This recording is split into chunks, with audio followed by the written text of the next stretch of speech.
Some Hindu rituals involve animal sacrifice, and many people call animal sacrifice as moral. What makes you think that this is justified? Okay.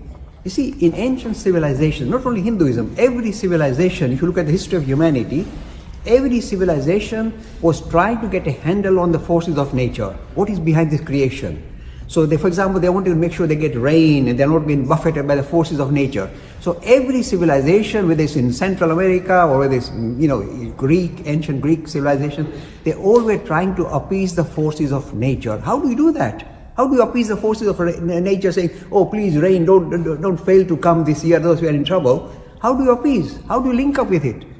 So they had to produce some kind of liturgy, some kind of ritual that will somehow make them feel comfortable. They've done their best to make sure they get rain. Rain was the main thing.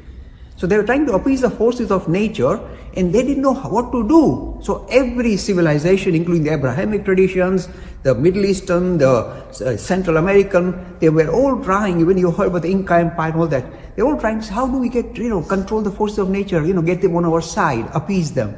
So they were all using, they said, okay, the best thing is, the most important thing we feel is life. Let us offer them life. So that is why animal sacrifice was visible throughout the world.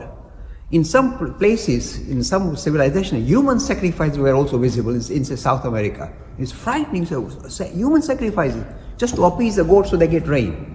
So this was a natural phenomena throughout the world, including the Hindu tradition. We were doing animal sacrifices to appease the gods.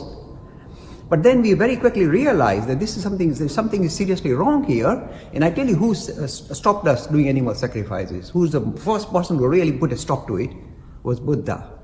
A major reformer came out of Hinduism and yet was able to say, this is nonsense. How dare you say that if you sacrifice so many thousand animals, you go to heaven and have fun there? It's nonsense. He told the king, instead of sacrificing these animals, why don't you sacrifice me? Then you go to even higher heaven. And the king said, oh my God, what are we doing? What are we doing? And they stopped. So majority of animal sacrifices have stopped throughout India, but still there are some traditional temples which say, no, we must please the mother goddess and we must do this sacrifice. Look, it's a much more to do a cultural thing. I mean, if you are a Muslim, they will be sacrificing animals day and night, saying halal, boom.